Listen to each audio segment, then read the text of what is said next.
All right, let's talk about the very unexpected story of Windows 11. I mean, this is the operating system that was never even supposed to exist. So how did it happen? What did it actually change for us? And, well, why did it leave so many perfectly good computers behind? Let's dive in. You gotta remember, this whole thing starts with a really big promise. Way back in 2015, Microsoft got up on stage and basically said Windows 10 is the last version of Windows, ever. The idea was it would just be a service, constantly updating. And for a long time, that's exactly what we thought was happening. So that brings up the big question, right? If Windows 10 was supposed to be it, the end of the line, then what is Windows 11? Where did this surprise sequel even come from? Well, to figure that out, we have to look at a ghost project, something that was in the works, never actually saw the light of day, but it ended up changing, well, everything. The road to Windows 11 was kind of like a bunch of dominoes falling. It all started with two totally separate things cooking at Microsoft. First, there was Windows 10X, this cool, lightweight OS meant for new dual-screen gadgets. And then there was a project code named Sun Valley, which was basically a big visual makeover for good old Windows 10. But then, in May 2021, Microsoft suddenly pulled the plug on 10X. They said its best ideas would live on in other products. And well, just 1 month later, boom, we found out what that meant. Windows 11 was announced, and it was basically a fusion of that Sun Valley redesign and the DNA from the now-canceled Windows 10X. So what did we actually get from this mashup?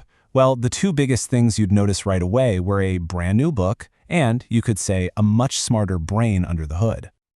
Okay, the visual change was immediate. I mean, you couldn't miss it.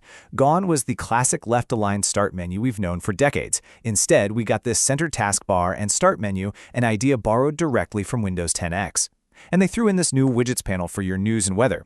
It was all part of Microsoft's fluent design philosophy, which was all about creating a cleaner, softer, more modern vibe.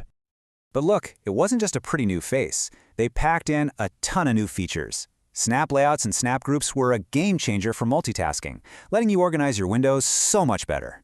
Microsoft Teams got baked right into the taskbar for easy access. The Microsoft Store finally opened its doors to, regular desktop apps, which was a big deal. And for all you gamers out there, they pulled in some awesome text straight from the Xbox, like Auto HDR and Direct Storage for better performance. And about that smarter brain I mentioned? Yeah, that would be Microsoft Copilot. It's been rolled out and updated over time, but the idea is to have this AI assistant built right into Windows. It's there to help you do, well, almost anything. Summarize a long article, write an email, even create an image, all without leaving your desktop.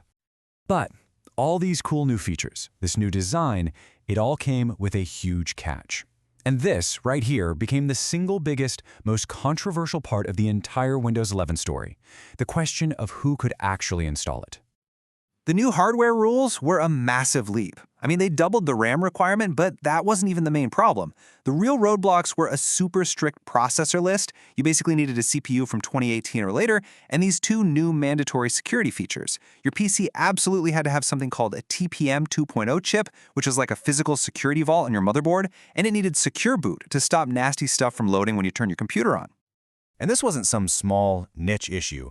At the time, one analysis estimated that a whopping 60% of all PCs being used for work couldn't upgrade.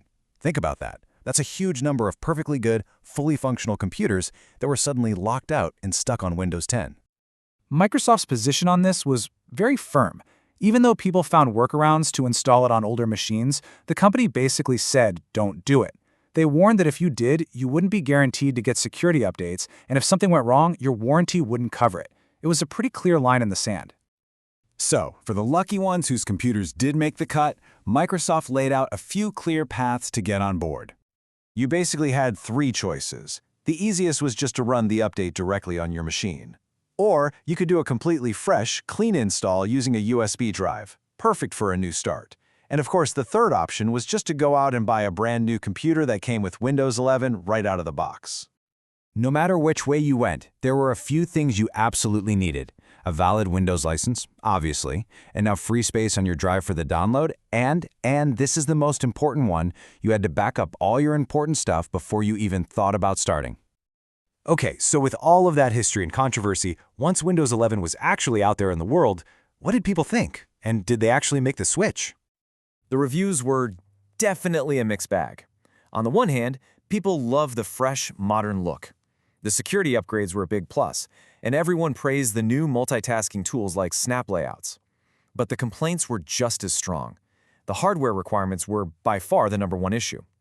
People were also really frustrated with the new taskbar, which was way less flexible, and how annoying it became to change your default browser. All of this led to a pretty slow start for Windows 11.